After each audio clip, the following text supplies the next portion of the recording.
can finally grow one now. Kind of. What would Harold think? I know. Did your number get called a little earlier than you were expecting Saturday? No, I was kind of thinking around the third or fourth drive. Coach Sweeney came over there, and he had the whole second team offensive line come in. So I was, I figured it would be around somewhere around there. Coach Sweeney likes to put in, the younger guys towards the end, towards the start of the game, just so they can get good reps and makes them stay on their toes. So when Ryan goes out, what's going through your mind? I'd already been in the game, so it wasn't like, okay, this is, it was just kind of like, time to go in, show everybody else what I can do again, So, it was, I kind of, I saw him laying there, and Ryan's not a guy that really just kind of lays there, so that worried me a little bit, but then, really you just block everything out, and you just go out there and do what you can. How did you grade out? I graded out a 90, yeah, 90 exactly. Pretty good for...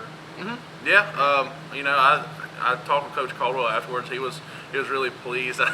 Me and Ryan had to stay after and show him a couple more knockdowns that we had because he tried to cut us short a little bit. But no, I graded out pretty well for my first time back, and there were a few things. Towards the end, I started getting a little straight-legged. But other than that, I felt like I executed very well. I targeted very well. So, and we all did. Our whole offensive line. Even the young guys. I think one of the worst grades we had was in the 80s.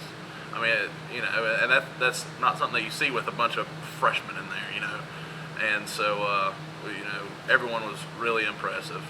Obviously, it's a lot more noisy when the defense is in there, but was that an adjustment at all for you getting used to the noise? No, not at all.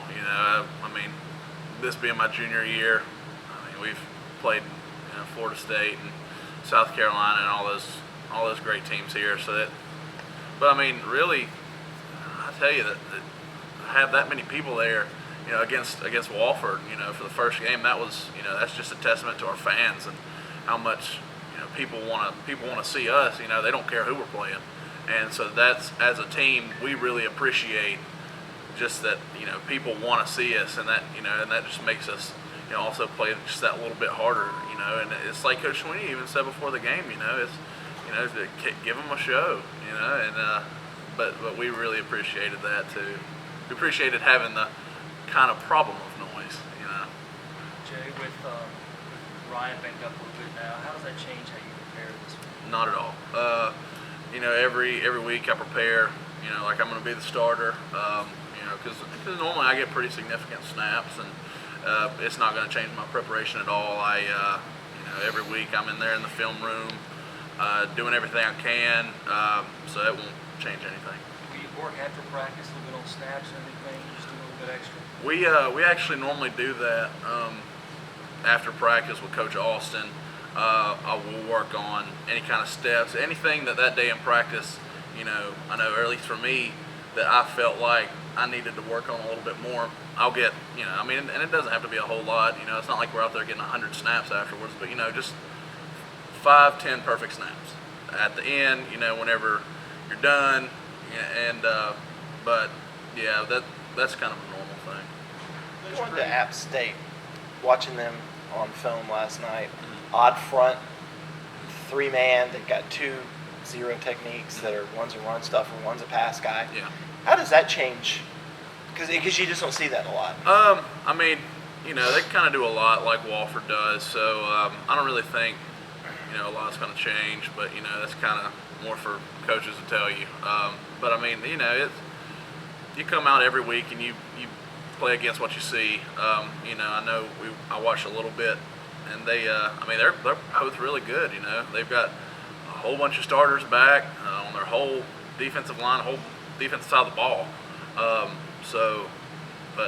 You really just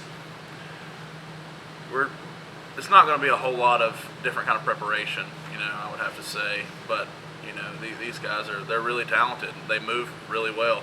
I know their big run stuffer guy. He's 300 plus and moves really, really well. So, I mean, it'll be a good task for us. So I'm excited. Those scores you mentioned, the line scores seem to be reflective of just the offense as a whole, particularly in the first half. For a first game, that seemed especially crisp. Did you get that same sense that the coaches did? Yeah, we, normally first game there's a little more tuning, I guess you could say, going on the sidelines, and there's some mistakes that happen. But today, I mean, not today, but on Saturday it was really crisp, like you said, and it was I was really pleased with how everyone communicated as well. Like if there was a mistake on the sidelines, especially on the offensive line, we had 5 guys that were saying, oh, well, this and this happened, and people taking accountability and saying, okay, well, it was me. Either, I just messed up, it was my mental mistake, but no, you're right. It was really crisp, and I mean, that's a reflection of how the coaches have prepared us through the whole summer. Those guys have done an amazing job, just preparing us mentally, physically, and that's really a reflection of them as well. So going forward, that should give you, is that a high bar so early, or is it just just a high foundation? It's just a high foundation. We're wanting to build every week, so that's just something to build on, and hopefully it's gonna let us build pretty high this year. Having Mitch Hyatt there, a true freshman at left tackle, how do you think that he did in his first game? He did awesome. Graded out in the 90s. He's a special kid. He is a guy who he's focused in. He's mean. He's nasty. He wants to put people on the ground, and that's what you want in an offensive lineman. And he's really into the game mentally. Far beyond where he should be, as a true freshman. And he's a guy that everyone really trusts. Sometimes there may be a guy that goes in there and you're kind of like, we might need to give him a little bit more help or anything like that. But with Mitch, he's just so in tune and so, just beyond his years that it's amazing. What was your reaction when you first heard the diagnosis of Mike Williams and just heard he wasn't going to be around for a while?